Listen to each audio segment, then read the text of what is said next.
देशात सध्या कॅन्सरच्या रुग्णांमध्ये झपाट्याने वाढ होत आहे.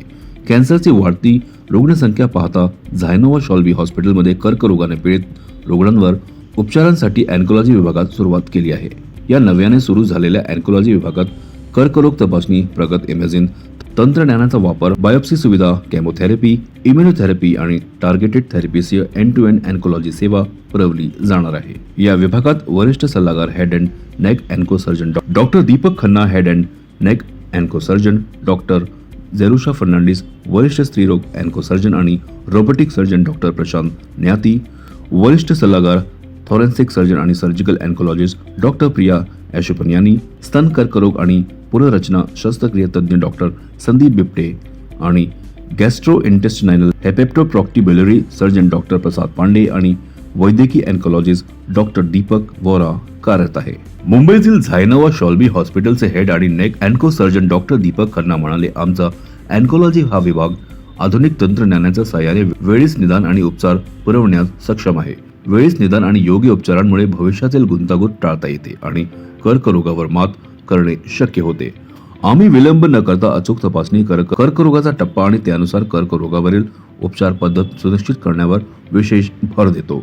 केवळ वैद्यकीय व्यवस्थापनच नाही तर उपचारापासून ते रुग्ण बरा होईपर्यंतचा प्रवास, तसेच रुग्णाची जीवनाची गुणवत्ता सुधारण्यास त्याला वेळोवेळी मार्गदर्शन करणे आणि आजाराच्या प्रत्येक टप्प्यावर रुग्णाला विशेष आधार देणे हे आमचे ध्येय आहे. डॉक्टर दीपक पुढे म्हणाले, वैद्यकीय सेवेव्यतिरिक्त या ठिकाणी रुग्णांना पूर्णतः आयुष्य जगण्यासाठी आणि आजाराची भीती दूर करण्यासाठी आहारविषयक मार्गदर्शन आणि मानसिक दृष्ट्या आधार दिला जाईल.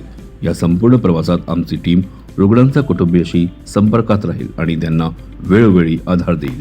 आज या ठिकाणी ऑन्कोलॉजी विभागात सुरुवात करून आणखी योग्य सेवा बळकट करण्याचा आमचा प्रयत्न आहे. हा उपक्रम रुग्णांच्या जीवनाची गुणवत्ता, उपचारांमधील सुलभता आणि विश्वासाच्या आधारावर राबविला जात असल्याची प्रतिक्रिया झायनोवा शॉल्बी हॉस्पिटल सीईओ श्री रेनी वर्गीस यांनी स्पष्ट केले. देखिए कैसा है, गांठ एक जेनेरिक टर्म है ना.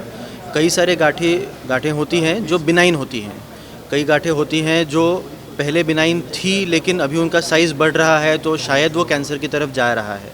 सो हम ये नहीं कह सकते हैं कि हर गांठ कैंसर है, लेकिन हम ये ज़रूर कह सकते हैं कि हर गांठ में शायद एक पोटेंशियल है कैंसर होने का.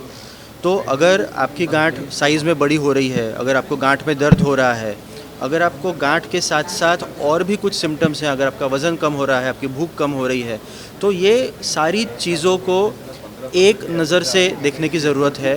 और इसीलिए जो हम बार बार दोहरा रहे हैं कि अवेयरनेस स्प्रेड करने की ज़रूरत है.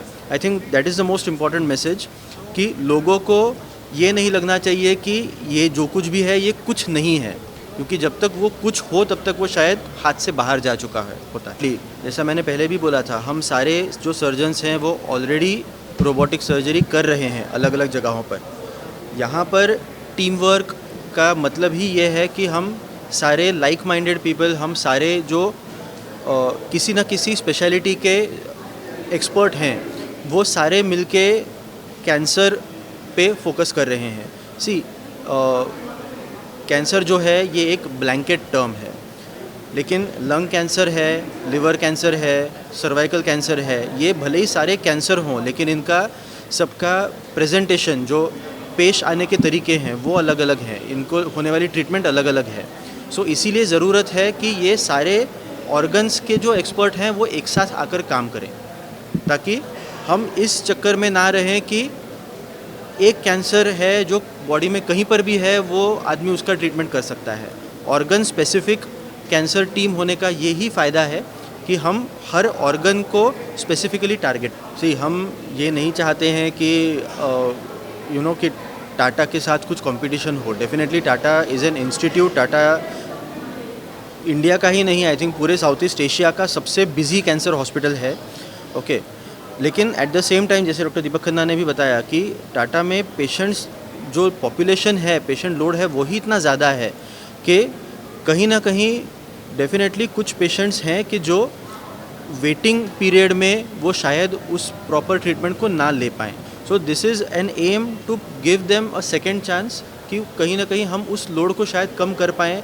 जो हमारे ही कलीग्स हैं, हमारे ही शायद सीनियर भी हैं टाटा में, उनका हम कुछ बोझ कम कर पाएँ and finally the end result जो है कि जो पेशेंट का फ़ायदा होना चाहिए, वही सबका एम है, फिर वो चाहे ज़ाइनोवा में हो, चाहे वो टाटा में हो।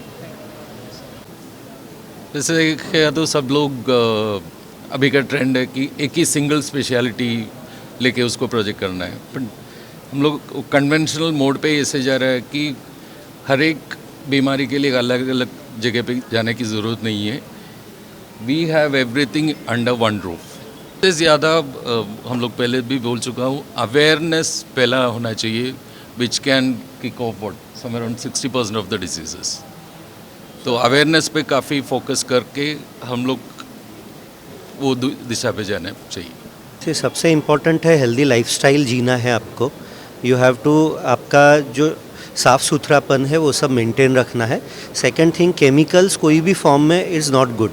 सो केमिकल से आप जब आपका काम हो जाए या जो भी आप काम कर रहे हो उसके बाद में you have to wash hands properly. खाने में जिसका आपका कम से कम प्रिजर्वेटिव फूड, ये सारी चीज़ों का आपको ध्यान रखना है कि प्रिजर्वेटिव फूड्स या जो भी है फ्रिज में रख के you have to not reuse those things. तो वो चीज़ें आपको ध्यान रखनी है। और मोस्ट इम्पॉर्टेंट चीज़ है अवेयरनेस। एवरीवेयर, हर जगह पे एक ही चीज़ बीच में आ रही है, आपको हेल्थ में आपके कोई भी तकलीफ़ दिख रही है जो लॉन्ग स्टैंडिंग है, 15 दिन हो गया ये नहीं हो रहा है, लंप है, गठान हो गई है, वो बढ़ रही है, वो कम नहीं हो रही है, खांसी है जो जा नहीं रही है, मुंह में कोई अल्सर ज़ख्म है जो कम नहीं हो रहा है, या फिर महिलाओं में जिसका मासिक पाली बंद हो गई है, मासिक पाली शुरू हो जाना वापस से, या इंटरमेंस्ट्रुअल ब्लीडिंग जो बोलते हैं, ये सारी चेंजेस है। कहीं पे भी गठान या कुछ भी लगे जो कम नहीं हो रही है तो आपको डॉक्टर के पास जाना है, उसको प्रॉपर ट्रीटमेंट करना है, उसका पहले इन्वेस्टिगेट करके उसको फॉलो अप करना है।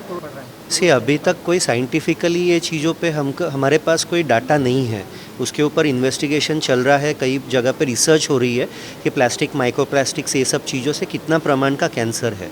सो आज वी कैन नॉट टेल कि ये यूज़ करें। वो सी दैट वाज कोरोना का प्रिवेंशन ज़रूरी था, आज उससे हम इसीलिए बाहर आए हैं।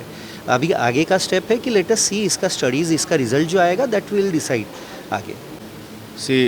हमने ये हम सब स्पेशलिस्ट ने ये डिसाइड किया है कि हमारे जो चार्जेस रहेंगे वो टाटा हॉस्पिटल के बहुत क्लोज रहेंगे। एक प्राइवेट हॉस्पिटल को फंडिंग नहीं होती, उन्हें अपने आप से अपने खर्चे निकालने पड़ते हैं। टाटा सरकारी अस्पताल है, सेंट्रल गवर्नमेंट सपोर्टेड है, लेकिन तो भी हमारे रिक्वेस्ट पे अस्पताल ने काफ़ी हमें सपोर्ट करने का प्रॉमिस किया है कि जो उनके जो प्राइवेट विंग के पैकेजेस हैं, टाटा में भी जनरल कैटेगरी है और प्राइवेट विंग कैटेगरी है। हमने ऑलरेडी 2-3 ऑपरेशन उस प्राइवेट विंग टाटा से भी कम में कर दिया और मैं ऑलरेडी 2 पेशेंट पोस्ट कर रहा हूँ। लेकिन एक सबसे बढ़िया बात यह है कि लोगों को भी अपने दिमाग से एक चीज़ निकाल देनी चाहिए, टाटा हमारे देश का पहला कैंसर अस्पताल था। ठीक है, आज हम लोग काफ़ी लोग टाटा से ही ट्रेन होके आए हैं। ठीक है, सो अभी क्योंकि वहाँ भीड़ इतनी रहती है और वहाँ इतना ज़्यादा वेटिंग, हज़ारों में लोग वेटिंग में रहते हैं, आप वो लाइन में रहते रहते आप बहुत अपना इम्पॉर्टेंट टाइम वेस्ट कर रहे हैं, जिसमें एक कैंसर एक स्टेज 1 से 3-4 कहीं भी ऊपर से ऊपर जा सकता है। वो टाइम उस पेशेंट को वापस नहीं मिलता। ये लोगों को, सारे हिंदुस्तान के लोगों को समझ लेना चाहिए। आपको हमेशा ये जानना चाहिए कि क्योंकि टाटा पहला हॉस्पिटल था जहाँ डेडिकेटेड कैंसर का इलाज होता था, लेकिन उनके पास इतना हैवी लोड है और उनके पास टाइम, जितना भी वो कोशिश करें, बहुत मेहनत कर रहे हैं वो लोग, लेकिन तो भी हज़ारों की तादाद में लोग बाहर सोए रहते हैं। उनको ये भी सोचना चाहिए मेरे पास सेकंड ऑप्शन क्या है, मेरे पास थर्ड ऑप्शन क्या है। और हमेशा प्राइजेज़, आपको शौक लगेगा, कहीं कहीं तो ऐसी जगह हैं जहाँ हमारे प्राइजेज़ वहाँ से भी कम है कुछ प्रोसीजर्स में, नहीं तो उनको मैच करके हम इलाज कर रहे हैं। अभी हम पूरा पेशेंट फोकस, जो पेशेंट हमारे पास आएगा वो ठीक होएगा और यहाँ वेटिंग टाइम नहीं है। आज पेशेंट आएगा, उसकी इन्वेस्टिगेशन होगी, हम ट्रीटमेंट प्लान डिसाइड करेंगे, हम सब मिलके, जिसकी भी स्पेशलिटी का केस है, 1 या 2 दिन में ऑपरेशन हो जाएगा। कि 4 महीने रुक रहे हैं, कोई 6 महीना रुक रहा है, कोई रुक ही रहा है, आ ही नहीं रहा है, तब तक एक्सपायर हो जाते हैं। कितने मरीज़ मर जाते हैं इस देश में क्योंकि उनको एक ऐसी जगह जाना है जहाँ अपॉइंटमेंट नहीं मिल रही। तो ये माइंड सेटअप है और कुछ नहीं है। हमारे काफ़ी सर्जन टाटा के ही सर्जन हैं, हमने वहीं ट्रेनिंग की, कितने लोगों ने। सी हम लोग जी तो हम लोग के पास भी वही कांटेक्ट पॉइंट्स होते हैं, क्योंकि हम लोग के पास भी काफ़ी पेशेंट ज़ीरो इकोनॉमिक स्टेटस से एकदम हाईएस्ट लेवल तक आते हैं, तो हम लोग उनको वहाँ भेजते हैं एक अपने रेफरेंस लेटर के साथ। ये संस्थाएं छोटा छोटा करके, जैसे सिद्धि विनायक हो गया, हाजी अली हो गया, ये सब जो उनके हाथ में बनता है वो कर करके करते हैं। और हम मेन चीज़ है, हमें हॉस्पिटल सपोर्ट करता है इस सब चीज़ के लिए कि आप करिए, हमारे पास जो पेशेंट आएगा वो इलाज के बिना नहीं जाएगा। पैसा सेकेंडरी है, ऑफ कोर्स जो दवाई का खर्चा है या जो बेसिक खर्चा है वो हम उसमें भी कहीं ना कहीं हम रिक्वेस्ट करके हम मना लेते हैं मैनेजमेंट को कि भाई ठीक है हमें करना है, आप करने दीजिए, नहीं तो वो पेशेंट बचेगा नहीं। मोस्टली वो काम हो जाता है, लेकिन हम लोग भी उनको ऐसी जगह रेफ़र करते हैं जहाँ से उनको कुछ ना कुछ सपोर्ट मिल जाए, एक सपोर्ट सिस्टम मिल जाए बेसिकली। तो वो सेम ही है, लेकिन आपको 3-3 महीना 6-6 महीना रुकने की कोई ज़रूरत नहीं है आज के ज़माने में। ये सब सर्जन जो है, काफ़ी लोग टाटा से हैं, टॉप नॉच सर्जन है, और हम बड़े बड़े हॉस्पिटल में हेड करते हैं डिपार्टमेंट्स। ऐसा नहीं है कि हम यंग हैं, आज ही पास हुए, ऐसा कुछ भी नहीं है। सो हमारा 15 से 20 साल, सर का तो 20-25 साल है, मैडम है 15 साल का लंग कैंसर में एक्सपीरियंस, मेरा खुद का 15 साल है। डॉक्टर्स हैं जो टॉप नॉच डॉक्टर्स इस शहर के हैं, बट लोगों को समझने की ज़रूरत है कि एक ही जगह पे एक ही जगह भीड़ आप बढ़ा रहे हैं वहाँ जा के, और कुछ नहीं हो रहा है बेसिकली। सो अभी ब्रेस्ट कैंसर बहुत बढ़ गया पहले से। पहले एक महिलाओं में एक सुनामी की तरह ही कैंसर बढ़ गया है। सो पहले ये कैंसर हम देखते थे कि 60 से 70 साल में होता था, बट आज यंग लोगों में भी आता है, बट ट्रीटमेंट पॉइंट भी बहुत बढ़ गया। आज मैं कहीं देखता हूँ ब्रेस्ट कैंसर 1 सेकंड में छोटा होता है। तो हम कोशिश करते हैं कि अधिक से महिला का ब्रेस्ट बचाने के लिए 70 to 80% महिलाओं में हम ब्रेस्ट बचा पाते हैं। फिर उनका अर्ली स्टेज में होने से ट्रीटमेंट भी होता है। बहुत से लोगों की कीमोथेरेपी नहीं लगती, रेडिएशन से, टैबलेट से हो जाता है, तो अर्ली डिटेक्शन बहुत एडवांटेज है। तो मेरी सारी महिलाओं को यही दरख्वास्त है कि सेल्फ एग्जामिनेशन करना चाहिए, खुद का खुद डॉक्टर नहीं बनना चाहिए। तुरंत कुछ लगती है तो अपने घर में फैमिली को बताइए, एक डॉक्टर को दिखाइए और प्रॉपर डॉक्टर के पास जाइए। आज 30% जो है वो एक्स्ट्रा लोग मेरे पास आ रहे हैं, क्योंकि वो किसी ने पहले ऑपरेट कर दिया, कि जिसको मालूम नहीं, जनरल सर्जन चलेगी, गड्ढा निकले। ये सब अवॉइड करने के लिए आप पता होना चाहिए कि कौन एक्सपर्ट है, उस एक्सपर्ट के पास जाके ट्रीटमेंट करना चाहिए। ज़ाहिर समाज जो हॉस्पिटल यहाँ पे यही है कि स्पेशलिटी अवेलेबल है आज, और आई थिंक इससे हम लोग बहुत अच्छा काम कर पाएंगे। बहुत फ़ायदा पहुँचेगा। आज 2 चीज़ें हैं, एक तो आपके एरिया में स्पेशलिटी अवेलेबल हुई, सबसे पहली वो आदमी को ट्रैवल नहीं करना पड़ेगा, राइट, टीम डेवलप हो गई, और तीसरी चीज़ है यहाँ पे सारे कैंसर अवेलेबिलिटी है, तो आम आदमी का फ़ायदा ही फ़ायदा है इसमें। In females, like we said, awareness पहले, anyone crossing the age of 20 should have self-awareness पहले, self-examination पहली होनी चाहिए। If they find some lump कहीं पे भी, go get to a nearby doctor, get it checked, understand what's happening. Nowadays we have vaccines, HPV vaccines होते हैं cervical cancer के लिए, जो happens in female. That should be aware out in the schools, in the colleges for young females that are undergoing these age which nobody knows. They come to a doctor after 25-26 where the vaccine doesn't work that strongly. So once they are in school, colleges, this should be made more aware at such places. Breast, even for breast, first is self-examination. Watch a video. We'll have so many educational videos that will be put up by the hospital itself on these topics. So we will help them understand that. Cancer जो है वो एक ऐसी बीमारी है जो 40 से 50% तक हम रोक सकते हैं, यानी अपने आप को प्रिवेंट कर सकते हैं। सही जानकारी से, सही लाइफस्टाइल अगर हम अपनाएं तो 40 से 50% तक कैंसर्स जो है वो बचाए जा सकते हैं, प्रिवेंट करे जा सकते हैं। इन चीज़ों पे हम शुरुआत कर रहे हैं। सेकंड स्टेप जो आता है वो होता है उनको जल्दी पकड़ना। अगर किसी चीज़ को भी हम जल्दी पकड़ें तो उसका इलाज ज़्यादा अच्छा हो सकता है। जैसे कि अगर आपने सुना होगा, आयुष्मान खुराना की वाइफ ने स्टेज 0 पे कैंसर पकड़ा था, ये सुनने में आया, या एंजेलिना जोली ने जो पकड़ा था जेनेटिक कैंसर, जल्दी ब्राका पकड़ के, मतलब उसका जेनेटिक पॉजिटिव था तो कैंसर होने के पहले ही उसने अपना इलाज कराया था। ठीक है, तो ये जो चीज़ें होती हैं ये होती है प्री डायग्नोसिस, यानी अपना उन्होंने इलाज पहले से शुरू किया। तो पहला हो गया प्रिवेंशन, दूसरा होता है अर्ली डिटेक्शन, और तीसरा होता है fast and ready good treatment. तो ये है वन मिशन। तो हमारा ये मिशन है इस हॉस्पिटल का कि हम पहले अवेयरनेस वीडियोस शुरू करेंगे, जो हम सब ने बार बार आज दोहराया है कि प्रिवेंशन हमारा पहला मिशन है। दूसरा मिशन है अर्ली डायग्नोसिस, जिसमें हम स्क्रीनिंग कैंप्स करेंगे। स्क्रीनिंग कैंप्स के अलावा अवेयरनेस फैलाएंगे, जिससे अगर आपको कुछ भी लंप हो, गांठ है, अब जल्दी आइए। जैसे कि हमारे जो गैस्ट्रो सर्जन है, GI हेपेटोबिलियरी सर्जन, सबने ब्रेस्ट के बारे में इतनी बात कर ली, लेकिन ब्रेस्ट के अलावा भी बहुत सारे कैंसर्स होते हैं, या सर्वाइकल कैंसर के अलावा भी बहुत सारे कैंसर होते हैं। कितने पेशेंट्स को कोलोन कैंसर होता है, गैस्ट्रिक कैंसर होता है, लंग कैंसर होता है। मैं तो थोरेसिक सर्जन हूँ, मैं लंग या फिर फूड पाइप कैंसर के सिर्फ बारे में बात करती हूँ।